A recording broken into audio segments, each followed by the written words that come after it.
দাদা কি শুনলেন এসে? এখানে চন্দ্রা শাড়ি স্টোরে ওখানে আগুন লেগে রাত 1টার সময় এবং খুব ভয়াবহ আগুন। দমকলের 3টে ইঞ্জিন এসছে, 3টে মানে 2টো আমাদের সরকারের, একটা আমাদের যে কারখানা আছে ইন্ডাস্ট্রি তাদের একটা কাজ চলছে। এখন আগুন এখনো পর্যন্ত আয়ত্তের মধ্যে নেই, আরও গাড়ি আসছে, একটু সময় লাগবে।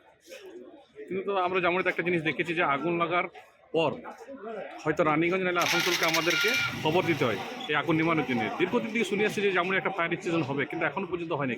কি বলবেন এই ব্যাপারে? ওটা প্রসেস চলছে, আশা করি খুব শীঘ্রই সেটা হবে।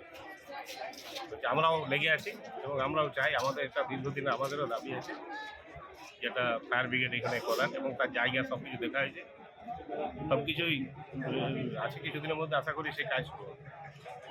এখন আগুনের পরিস্থিতি কি রয়েছে? এখন আগুনের পরিস্থিতি উদ্বেগজনক আছে। চেষ্টা চলছে এখনো, দমকল বিয়েরা সব আছে, চেষ্টা করছি, এবং আরও গাড়ি আসছে আসানসোল থেকে।